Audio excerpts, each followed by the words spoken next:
Leaving at dawn, the White Emperor crowned with cloud. I sailed 1,000 miles through canyons in a day. Famous words indeed. The poet Li Bai was in exile when he heard the news of the amnesty here in Baidicheng, which literally means the White Emperor City. Setting out from Baidicheng, he returned downriver. The line, "My skiff left 10,000 mountains far away," vividly expresses the joy he felt now he was free.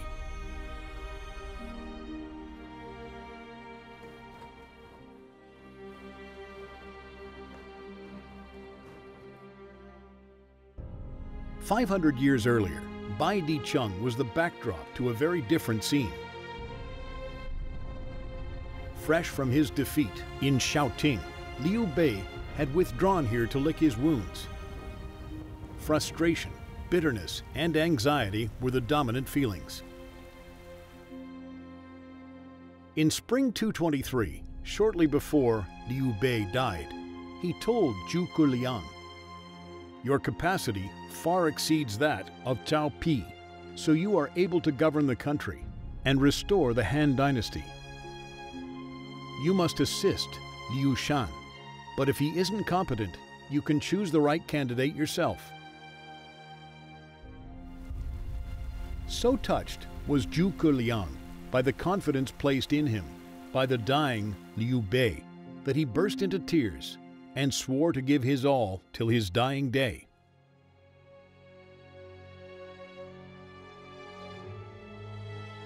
It was precisely because of the trust placed in him that Zhuge Liang's future career was a glorious one.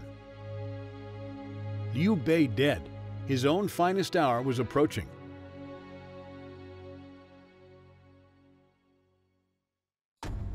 After Liu Bei's death, Zhuge Liang spent 5 years building up power of the state. Allying himself with Wu, he suppressed the rebellion in Nanchong.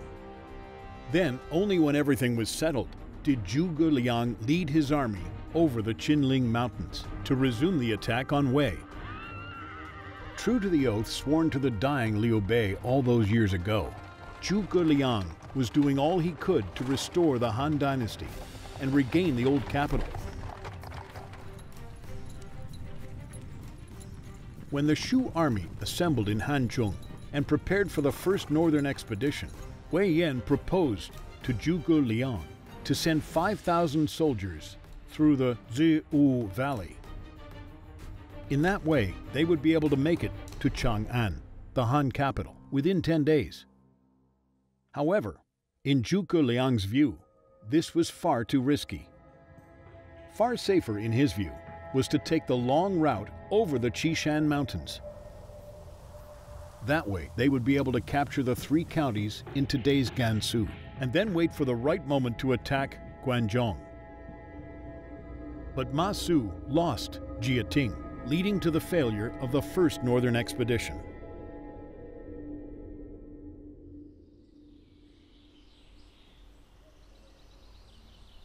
Many people believe that because he didn't take Wei Yan's advice, Zhuge Liang lost the most favorable opportunity to capture the Central Plains area, leading some people to doubt his military capabilities. According to them, by launching expeditions every year, Zhuge Liang simply exhausted the army, achieving little in return. Chen Shou, in Records of the Three Kingdoms, agrees with this assessment, arguing that Zhuge Liang lacked strategic insight. 魏延的这个出骑兵走子午谷，第一，它没有变成一个历史的事实行动；第二，你后人推断说这个魏延说是不出10天，我一定拿下西安，拿下长安，怎么证明？从子午国出兵了，当时担心的就是曹魏是不是在子午国有伏兵了。其实我认为魏延是已经经过实地调查，子午国虽然地形比较险要，但是并无伏兵。如果诸葛亮放手一搏的话，完全可以。应该说这个计策呢，确实是像诸葛亮说的带有冒险性，但是大家我们都知道，战争本来就是赌博，本来就是一场冒险。那么诸葛亮反对的理由就是说，如果在这个山路上有人埋伏怎么办？那其实魏延完全可以反驳诸葛亮，如果没有埋伏怎么办？ Chen Shou thought Zhuge Liang was better at managing the army, yet lacked military insight. He was more of an administrator than strategist. This opinion deeply influenced future generations. Many people share this view of Zhuge Liang's military acumen, and his 5 failed expeditions seem to bear this out.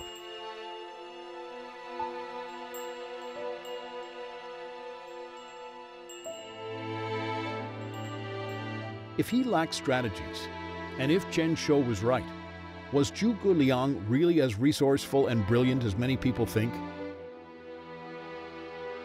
Who came up with the ideas of burning Boawang Slope, borrowing the enemy's arrows with thatched boats, taking advantage of the east wind, infuriating Zhou Yu 3 times, catching Meng Huo 7 times, and the empty fort strategy? If it wasn't Zhuge Liang, who was it?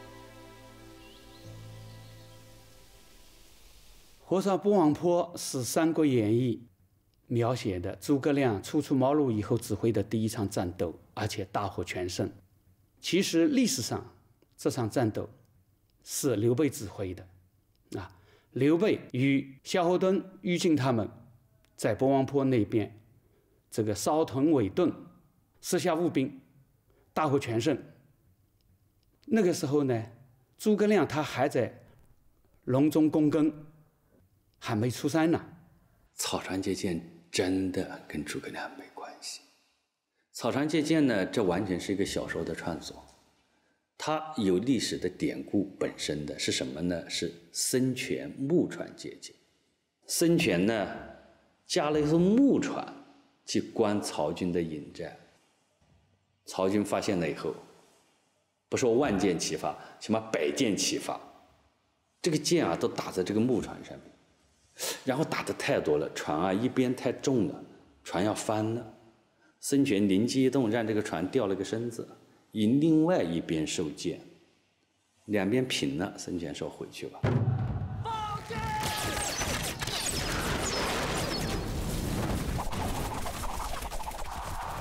We can tell that the classical stories in the novel were not totally made up by Luo Guangzhong. After the period of the Three Kingdoms, people admired and respected Zhuge Liang. Literati and folk artists in the following dynasties embellished the image of Zhuge Liang.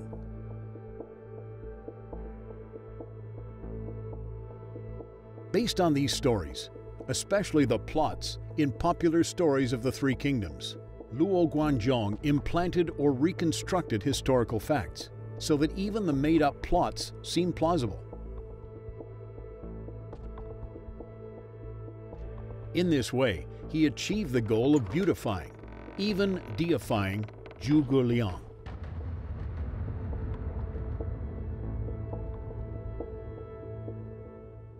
文学和历史的联姻，使得这个诸葛亮的这个形象不断的被拔高，乃至于在某种程度上被神化，所以他成了中国人智慧的化身。诸葛亮在人们心目中就是个智慧的神，智慧之神，所以人们把很多故事附加给他，那也不会去求这个故事真和假，老百姓不会讲这个事啊，到底真和假怎么样啊？借东风怎么样啊？空气怎么？他不会讲这个事儿，而且包括这个戏剧演绎这个故事也不会讲，到底真和假了？到底有没有这个草船借箭这个事儿，对吧？有没有借东风这个事？有没有这个空城计这个事？他也不考证。他觉得这故事有意思，这故事有意思呢，为什么？在宣传一个关于智慧的故事。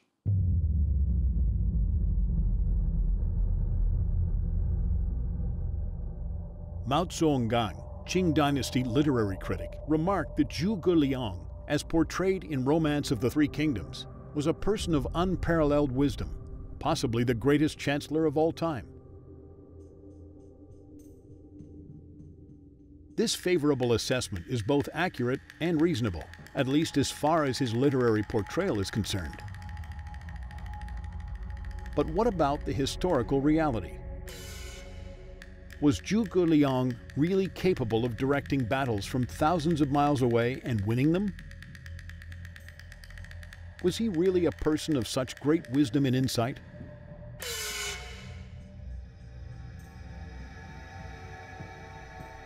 In 207, Liu Bei visited Zhuge Liang in his thatched cottage 3 times. Despite an age gap of 20 years, Zhuge Liang had a remarkable conversation with the older man. It came to be known as the Longzhong Dialogue. In this conversation, Zhuge Liang succinctly analyzed the country's situation and formulated a specific strategy. Their first step would be to take Jingzhou and Yizhou, then to establish friendly relations with the ethnic groups of the West and South, and to ally with Sun Quan. Only by taking these steps and waiting for the right time to strike out from Jingzhou and Yizhou would their ambition of restoring the Han Dynasty be realized. 短短数语，就决定了一个国家、一个集团的发展方向。那时候啊，信息条件、交通条件都很落后。诸葛亮是个年轻人，未出茅庐，在那个时候就能判定将来要天下3分。而且后来历史果真是沿着这条路线发展，这不是大智慧是什么呢？而且后来基本上是按照这样一个规划来往前走的，这样刘备才能取得立足点，才能够鼎足而立。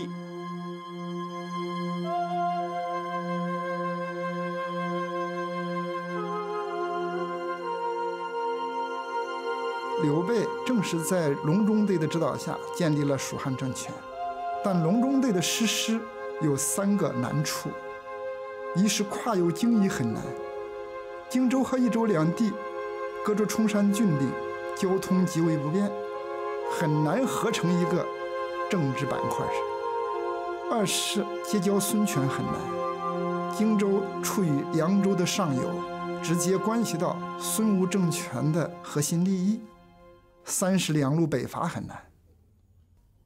蜀汉政权在3国当中力量最小。 In history, Wei, Shu, and Wu were not evenly matched. In particular, Wei was much stronger than Shu. Wei occupied the most economically developed Central Plains area, with more than 4.4 million people, while Shu only had Yizhou when Zhuge Liang launched the northern expeditions, and its population was less than 1 million. The contrast between the two states' military strength was even more obvious. Then why did Zhuge Liang insist on launching the northern expeditions?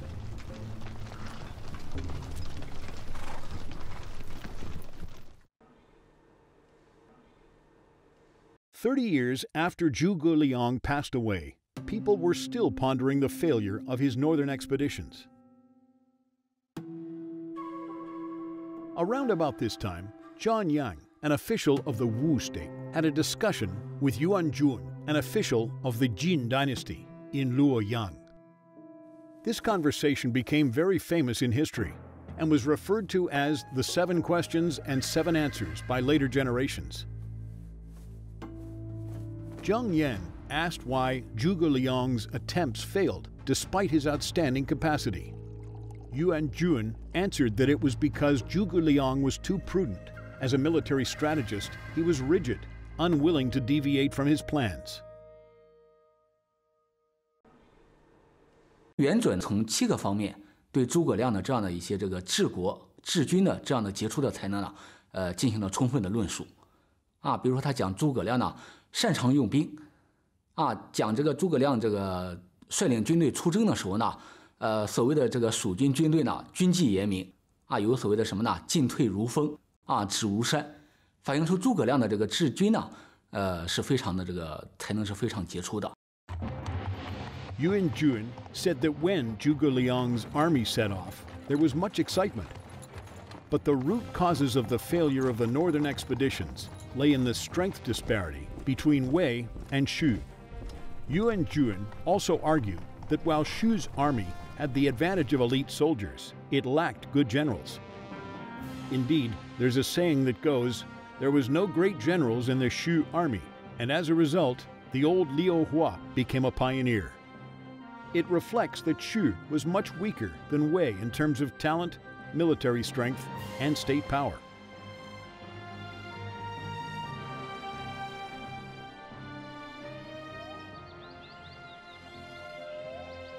For that reason, some argue that Shu should have adapted a more conservative defensive strategy.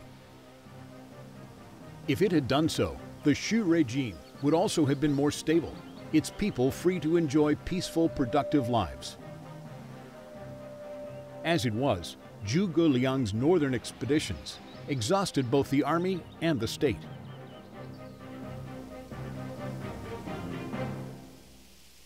诸葛亮做的事情是什么呢？是穷兵黩武。这个在中国战争史上很少看到，一般我们见到的都是强大的一方去讨伐弱小的一方。那么六出祁山，你看到是一个非常奇特的现象，就是一个弱小的一方去讨伐强大的一方，而且还是在四川南部、在四川北部、在陕西南部那么险要的地方，那个地方易守难攻。那么诸葛亮作为攻守的一方，那么我们说，无论从经济上还是从军事上，这个都不可能取得胜利的。所以你看，诸葛亮虽然在小的方面取得了胜利，在大的方面他是注定的是一个灭亡的。一个非常善于打仗的一个宰相，却去打一场根本没有取胜之可能的战争，这岂不是不智吗？但是又为什么要去打呢？原因在于，这是先主遗愿呐，所以这叫做知其不可而为之，他必须去打。所以六出祁山与其说是在描写诸葛亮的战争智慧，不如说是在表现他对刘备遗愿的忠诚。他必须北伐，他不北伐无法对自己的理想交代，他必须北伐，不北伐无法圆他的隆中对之言，他不北伐也对不起北帝城托孤啊。所以我认为诸葛亮北伐是不得已而为之，但是他为了。中国历史上很多是吧？这个精卫填海也好，啊，这个刑天舞干系也好，是吧？夸父追日也好，啊，有很多是悲剧英雄。他们都不一定知道，都认为甚至知道不能成功。但是他认为舍我其谁也。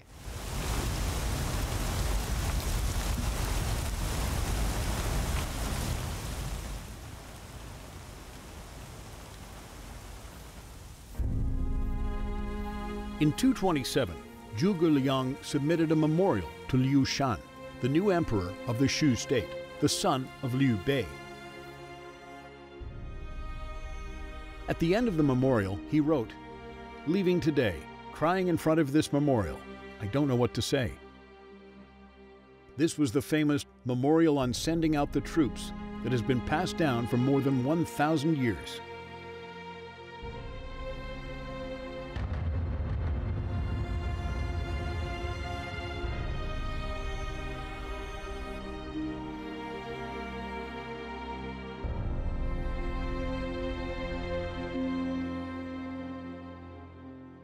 Memorial on sending out the troops provides the best explanation for Zhuge Liang's motive for launching the northern expeditions.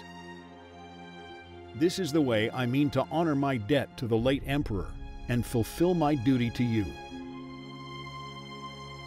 It was this pledge that gave him the impetus to launch the northern expeditions and to do other things in the latter half of his life. 诸葛亮这一篇《出师表》，它是忠贞的一个结晶品，里面表现了第一，对刘备对这个知遇之恩的刘备无比的忠诚，肝脑涂地，鞠躬尽瘁，死而后已。一个人到了这个地步了，为了这一个人，为了这一个主义，为了这个政权，为了这个团体，他可以贡献自己的一切，这就是一种最大的忠诚。诸葛亮他是忠，他忠于刘备，忠于蜀国，或者忠于我们这个国家，对不对呢？又对又不对。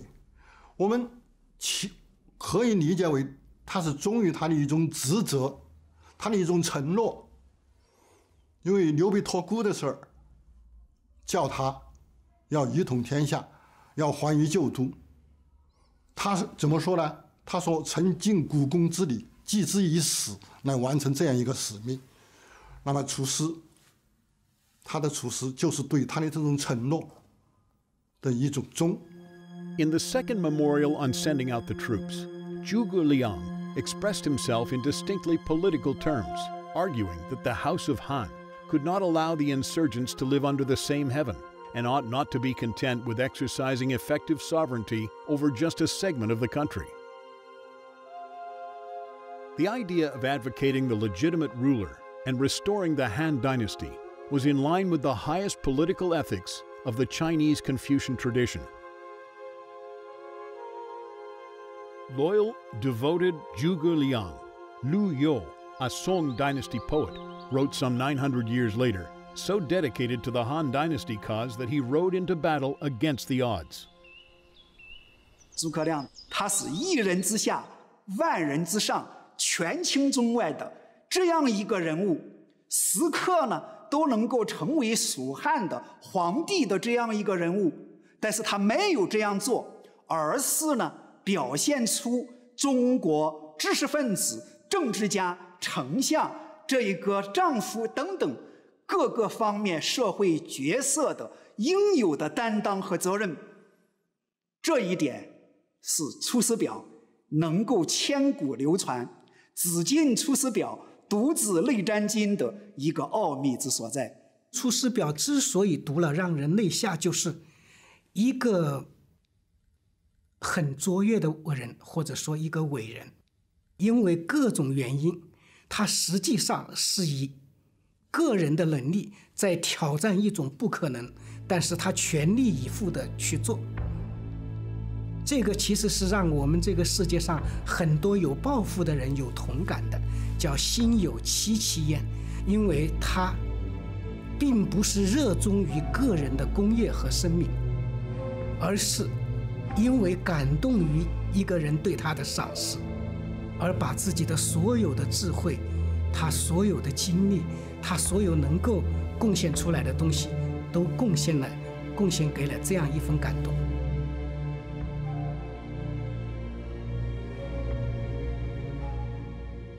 The copy of Memorial on Sending Out the Troops and the second memorial on sending out the troops, preserved in the temple of Zhuge Liang in Nanyang, is very special. It's said to have been copied out by Yue Fei, a famous Song dynasty general. In 1138, Yue Fei stayed in the temple of Zhuge Liang for one night on his way north to campaign against the Jin army. It was raining and windy that night. Unable to sleep, Yue Fei decided to while away the night reading literary works kept in the temple. When he saw Zhuge Liang's memorial on sending out the troops, he was moved to tears.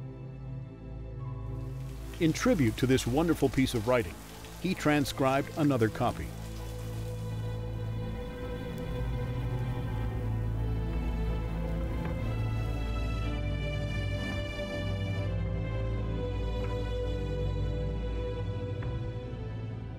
Wen Tiangshan, a famous Southern Song dynasty official, was captured by the Mongol army. Sent north under escort, he wrote a poem in honor of Zhuge Liang, in which he told how reading Memorial on Sending Out the Troops moved him to tears, so much so that his clothes were still wet as he wrote.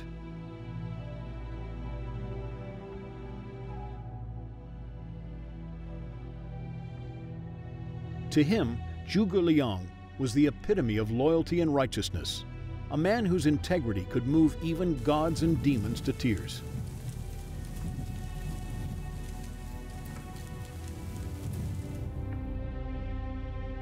The integrity that Wen Tiansheng espoused was in fact the moral foundation of traditional Chinese society, the essence of traditional Chinese culture. In writing his poem, Wen Tiansheng had elevated Zhuge Liang and his memorial on sending out the troops, placing it at the very heart of Chinese national consciousness. 文天祥这么推崇诸葛亮，是吧？是因为他们惺惺相惜，惺惺相惜，就是他们两人，他认为自己跟他的境遇是比较相似，他们的抱负，他们的理想比较接近，他们都是心怀统一大志，都是希望为自己的祖国奉献用自己生命而死而无怨的这种境界。这就是孟子所说的浩然正气。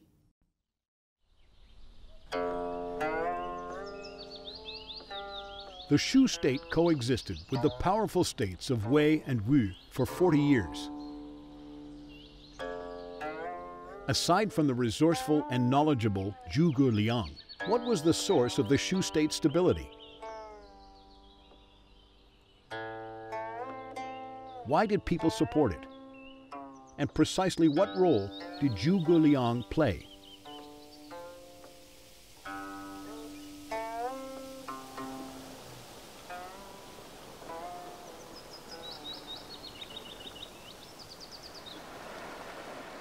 Zhuge Liang irrigation system is the greatest project in the history of Chinese water conservancy. Initially maintained locally, Zhuge Liang made the decision to set up a bureau to take responsibility for keeping the irrigation system in order, eventually employing some 1,200 people. Finally, the importance of this project, crucial for irrigation and flood control across the Chengdu Plain, was receiving official recognition.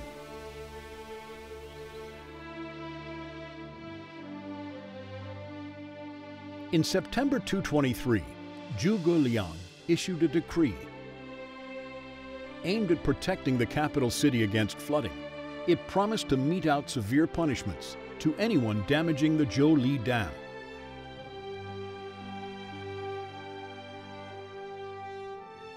One of the many laws promulgated by Zhuge Liang, it also happened to be China's first flood control law.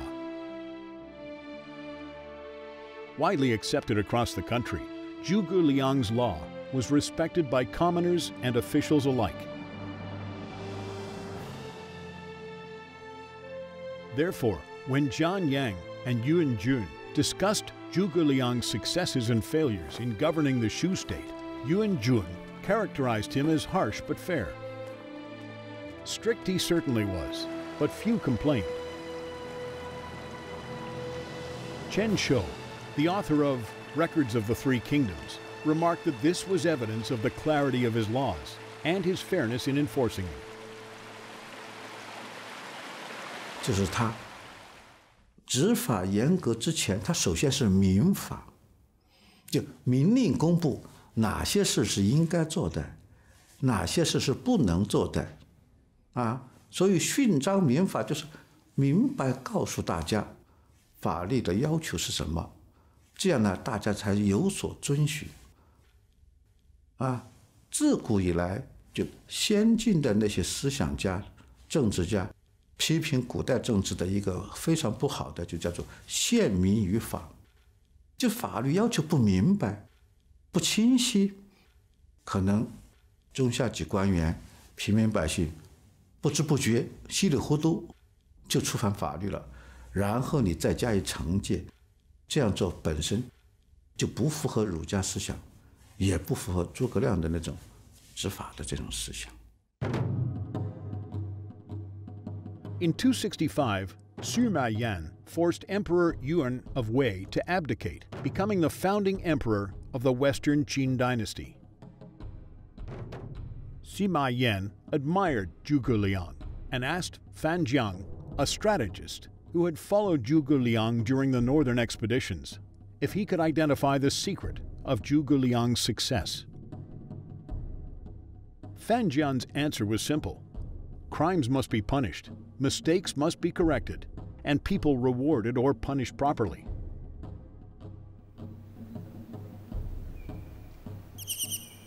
When Ma Su disobeyed a military order and lost Jieting, Zhuge Liang didn't bend the law just because he happened to like and trust Ma Su. He had him put to death. What's more, he wrote a memorial to Liu Shan, asking to be demoted and taking blame for the loss of Jieting.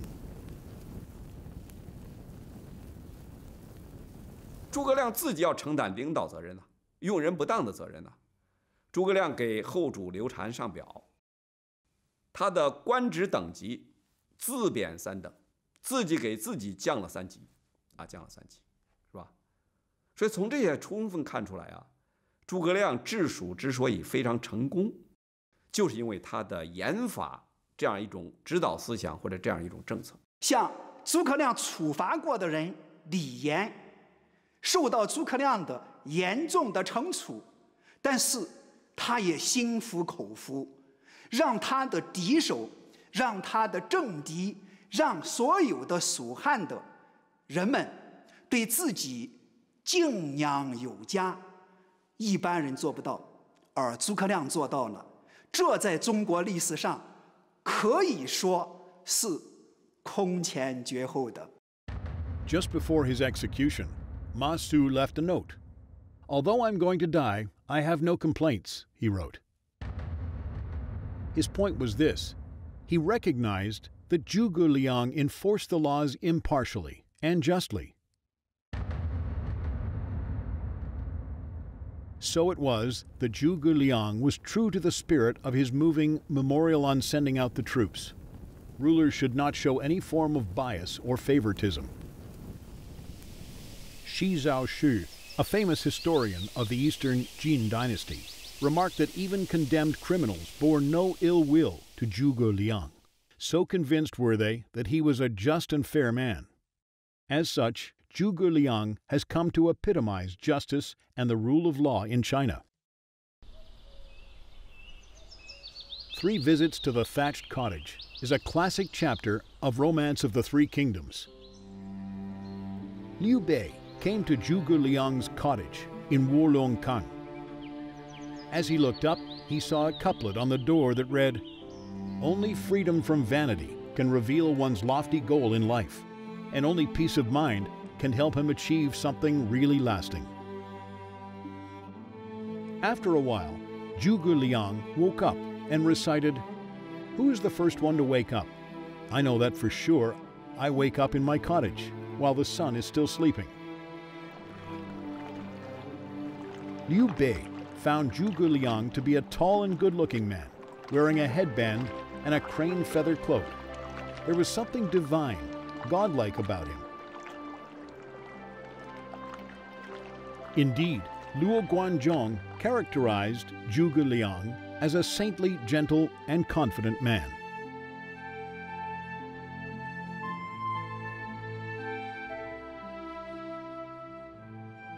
However, other images of Zhuge Liang exist. According to Pei Qi, who lived in the Eastern Jin dynasty, Zhuge Liang was famed for riding in a humble carriage, wearing a simple hemp headband and holding a plain white feather fan in his hand, very different from the godlike figure presented in the novel. 诸葛亮他临死之前给后主刘禅上了一个奏章，叫自表后主，自报家庭固定资产和财产。作为一国宰相，有人说是唯一的，有人说是开了先例。他讲得很清楚：一，我的一切开销，不管在外在内，都是靠官俸；二，我没有去搞另外的经营，用现在的话说，他没有去当顾问，没有去搞山产，不别自身，没有。第三，的确我有一个庄园，有田15顷，有桑树800株，子弟的衣食自有余扰，够了。但是我临死的时候要知道，不是内有余帛，外有银财，以服备下。史书最后说，他死了，如其所言。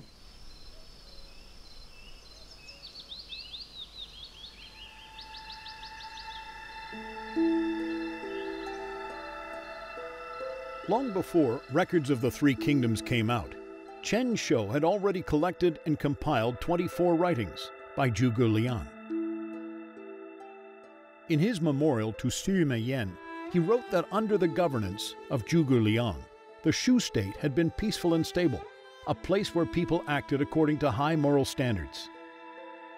Such was his achievement that local people remembered him long after his death, as indeed they still do.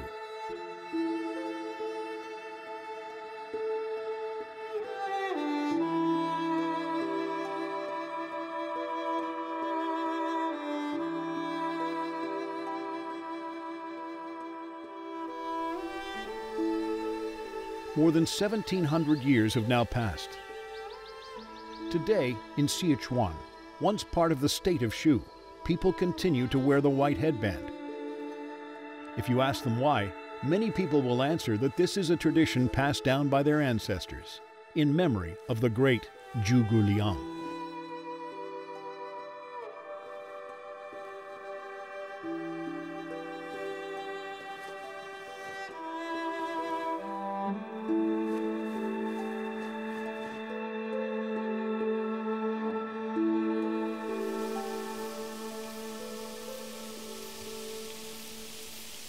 正是因为崇拜诸葛亮这种忠贞这样一种伟大的人格，因此呢，民间就附会了，把这个民间的一种缠头的那些服饰和诸葛亮的人格进行了一个结合。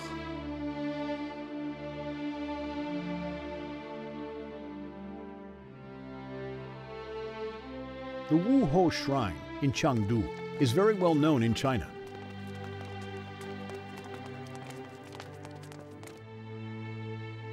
After Liu Bei's death, Zhuge Liang was granted the title Wu Xianghou, the Marquis of Wu District. Hence the shrine got its name.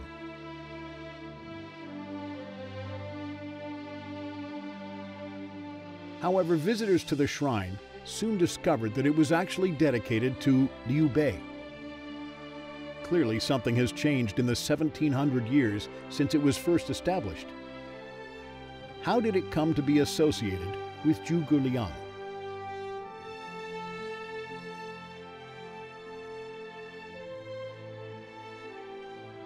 The Wuhou Shrine in Chengdu is actually dedicated to both the emperor and his chancellor, Zhuge Liang. Poet Li Bai described the relationship between Liu Bei and Zhuge Liang as similar to that which exists between water and fish. Liu Bei treated Zhuge Liang with courtesy, while Zhuge Liang kept his promise to Liu Bei and was willing to dedicate his life to his cause. As many people have been deeply touched and inspired by their story, it's only fitting that this temple is dedicated to them both. 你有这种历史的功绩，对老百姓做了这个善事，然后让社会国泰民安，说老百姓呢永远都把你记在这个心上噻。所以到现在为止，可能成都的人每年都会来祭拜武侯祠，但是好多人都忽略了，其实武侯祠还有惠陵，还有汉昭陵庙。West of the Wuhu Shrine is Wei Yan, the mausoleum of Liu Bei. Zhuge Liang specially chose this place for Liu Bei. Chinese emperors took the construction of palaces and mausoleums very seriously. That's one reason why mausoleums were usually pretty lavish affairs. But this one's rather different. Built under the stewardship of Zhuge Liang, Liu Bei's mausoleum is one of the smallest imperial mausoleums.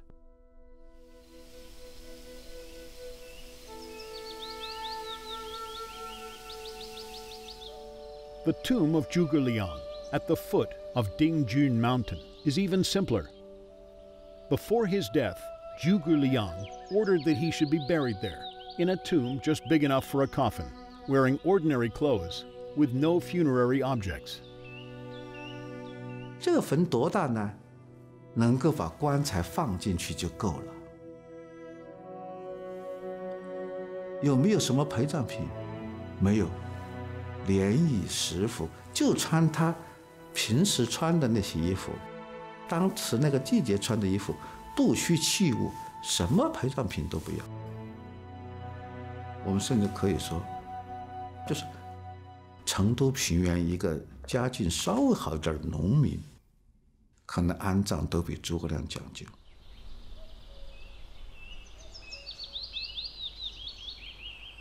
In fact, his tomb wasn't even marked with a mound. It only got one because local people spontaneously piled soil on top of it.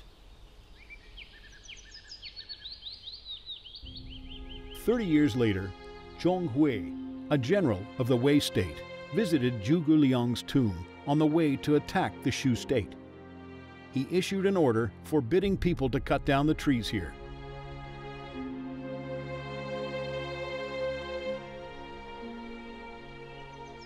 These two sweet osmanthus trees have stood guard over the tomb for more than 1,700 years.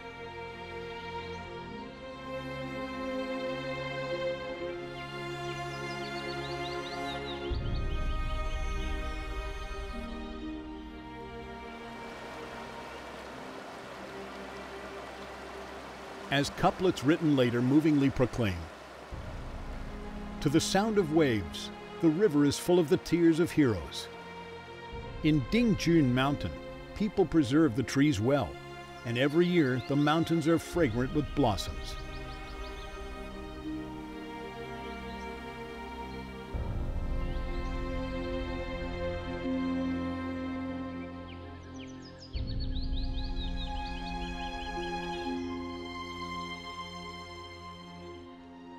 In the fall of 234, at the Wuchang Plain, on the bank of the Weihe River, Zhuge Liang and his rival, Sima Yi, had been confronting each other for 100 days.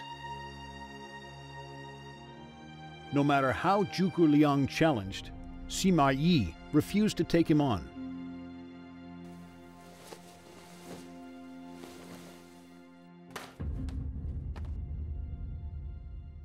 Worn out after years of fighting, Zhuge Liang finally fell down and died, age 54.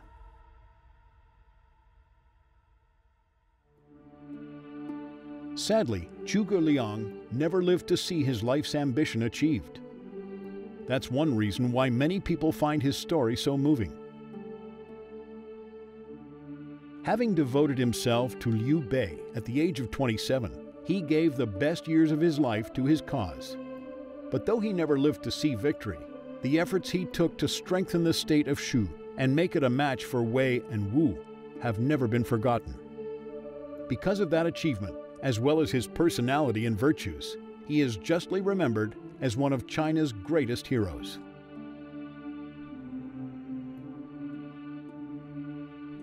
That's why the great historian, Jian Mu, believed that Zhuge Liang embodied the ideal personality in the traditional Chinese culture. Because of Zhuge Liang, the history of the three kingdoms comes to life with color and meaning. More than anyone else, Zhuge Liang is why the age of the three kingdoms is remembered with pride.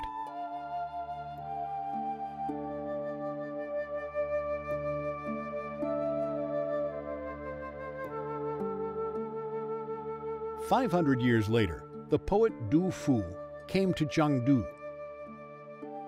Thanks to his friends, his wanderings were about to come to an end, for a while at least.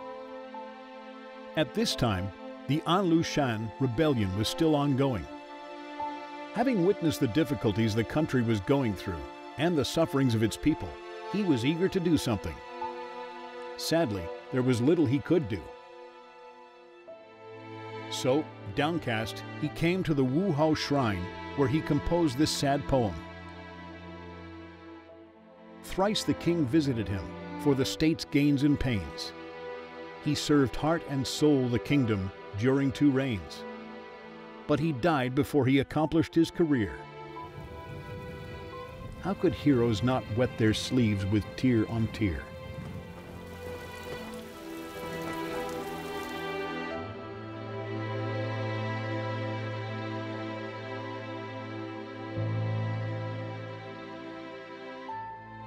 6 years later, he arrived in Guizhou and saw the temple of Liu Bei and the temple of Zhuge Liang adjacent to each other in Baidicheng. Reminded of the trust and confidence that existed between chancellor and emperor in the far-off days of the Three Kingdoms, he was inspired to write another poem, one tinged with sadness and nostalgia. Zhuge's prestige transcends the earth. There is only reverence for his face. Yet his will among the three kingdoms at war was only as one feather against a flaming sky.